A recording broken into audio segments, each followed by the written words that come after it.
Hello guys! Sigang tayo ng air fryer na liempo. Ayan, air fryer ko siya kasi matataba. Mataba yung karne. So ayan, nagpakulo ako ng tubig, nilagyan ko ng bawang, sibuyas, at maraming kamatis. Kaya ako magsigang. Ayan, para siyang sinigang na lechon. Ayan, hayaan natin siya magkumulo ng kumulo para lumambot yung karne. Nilagyan ko na siya ng pamintang buo sa kaduro. Tapos asin. Ayan po. Ayan po.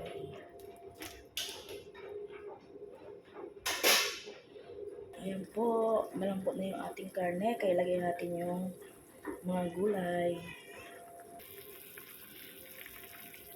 Ayan po yung okra, saka yung bataw.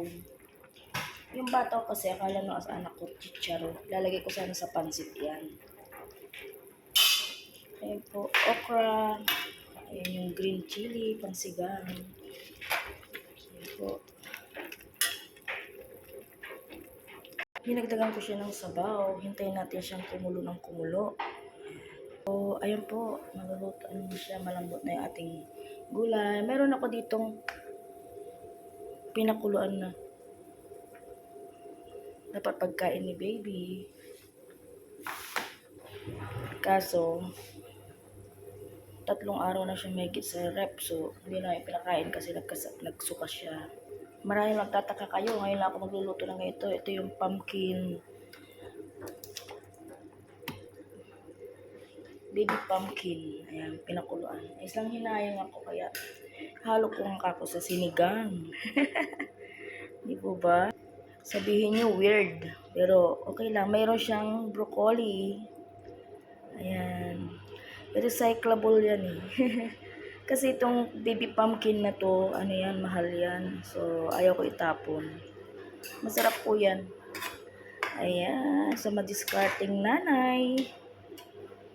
Pakuluin natin siya. Tapos ilalagay natin yung sinigang sampalok. Ayan. Ayan na po siya. Malapit na siya maluto. Ayan. Wala kasi sayong gabi. Kaya pwede na po yung ating baby pumpkin. Kasi itapon ko. Ayan. Nirecycle ko siya. Ayan po. Masarap na siya. Nilagyan ko siya ng sinigang sa sampalok na original.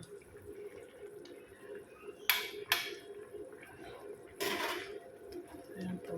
Magulay ang ating sinigang. Weird ba yung aking sinigang? Ayan, kanya-kanya tayong style, discarded. Ayan, maraming salamat sa inyong panonood.